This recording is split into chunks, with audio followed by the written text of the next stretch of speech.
sports when the sports ain't really too much to talk about, especially when you got Monday Night Football and we talking about the New York Giants and the Seattle Seahawks. Well, technically, the Seahawks are more entertaining, so it's really like they got pulled in on this nonsense. But we got to recap. We got to talk about a reaction to the 24-3 loss that the Giants suffered from the Seattle Seahawks on Monday night. If you were watching it, maybe you cut it off probably around maybe the second quarter, or if you were watching the Eli and Peyton cast, you probably stayed tuned because you just wanted to hear what they were talking about because it was way more entertaining than the game. So we really just want to sit up here and say, hey, look, what's the reaction to Daniel Jones's play so far? It's not just Monday night. We're talking about all the way up until let's just say week 4 totality. So Dave, how you feeling about Daniel Jones in this play right now? It's not looking good. Not looking good. Now, I will give him this. Um, when he doesn't have any pressure, he actually looks pretty good. I'll give him that.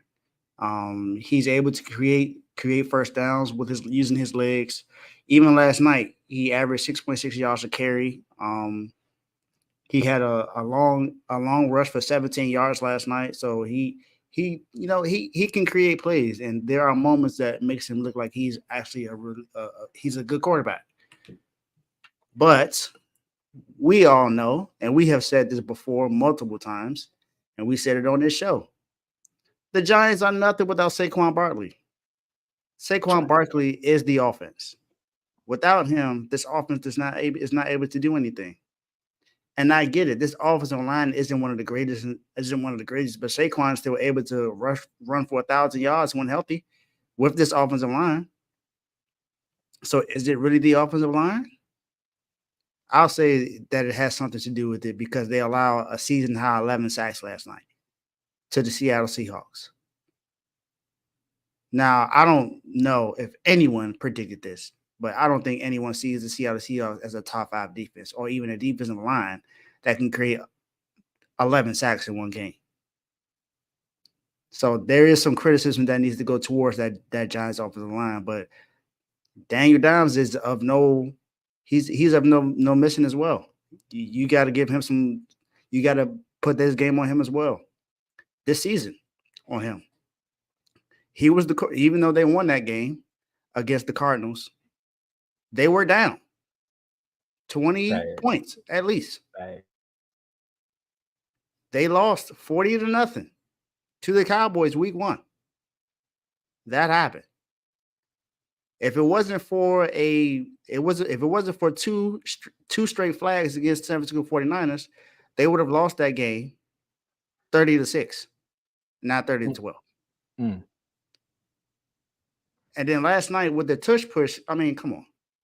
You Brian Daboll, you gotta there was a lot of praise for Brian Daboll last season about what he's able to do with this offense and how he helped Danny Dimes, or as my guy AJ would say, Danny Nichols. He got to get some criticism too, because what's up with this play calling? It's 4th and 1 in the first quarter on the drive where you're down there and you have a chance to take the lead early in the game, and you go for it on 4th and 1 where you can just get the points. Take the points. What are you doing? You know your team is not that kind of team to be able to convert 4th downs and go and score. That's not the kind of team that you have. You can have all belief in the world of your team and of your quarterback, but that is a stupid play call. You do not do that in any situation when you know your team is not built for that. So Danny Dimes does need to get better. I'm going to say this every single time. And I don't want to hear this right now. He is not the best quarterback in this division at all. He has to be considered the worst. He has to be considered the worst. Because Sam Howell has looked better than he has this season. So has Dak Prescott and Jalen Hurts, of course. But come on.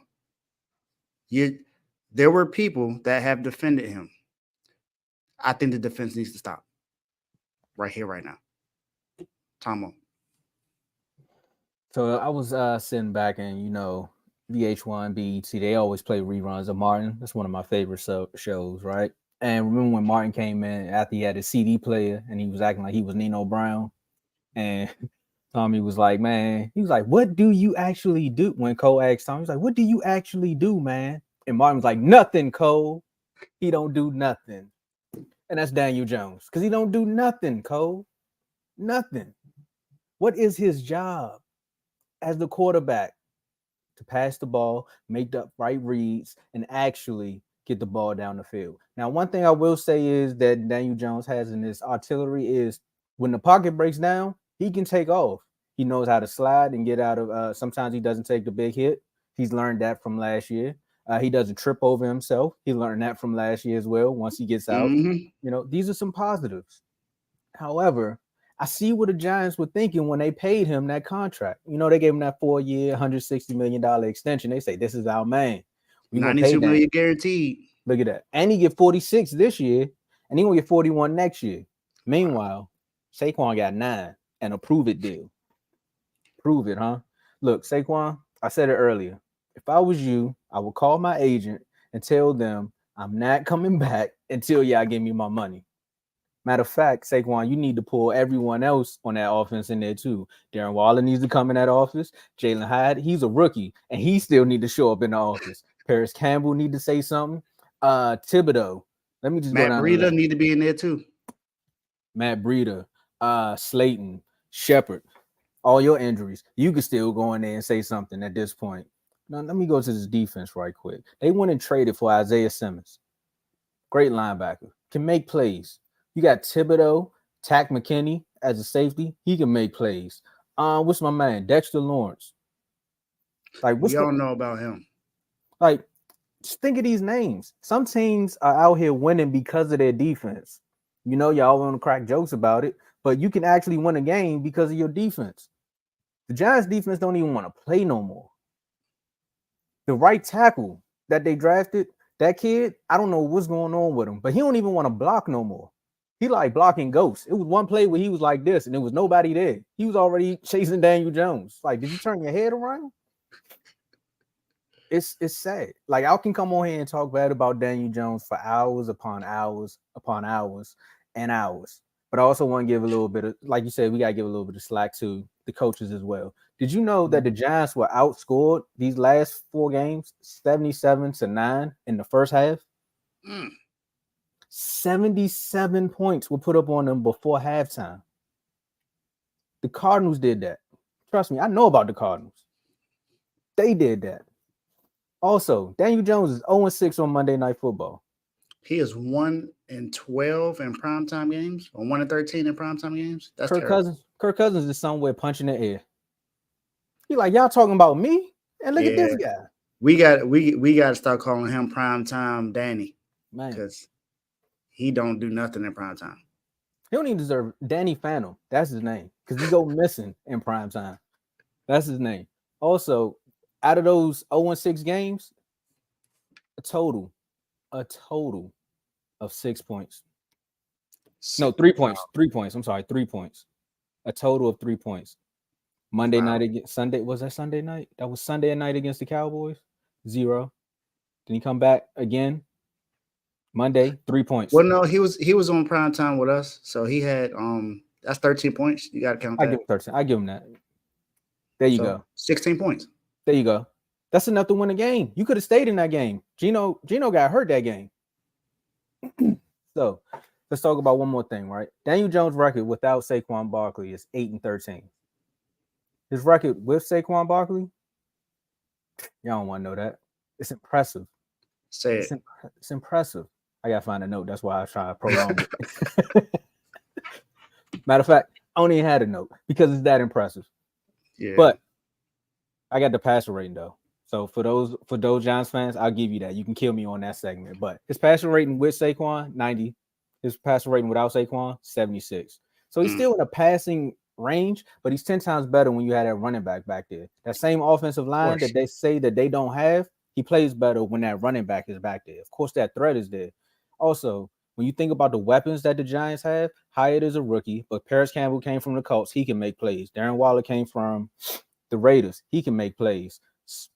Slayton, Shepard, both can make plays. There's several times throughout the game where I seen that Darren Waller was wide open and he did not throw the ball to Darren Waller. There were several times where Jalen Hyatt has been running down the field. He does not throw him the ball.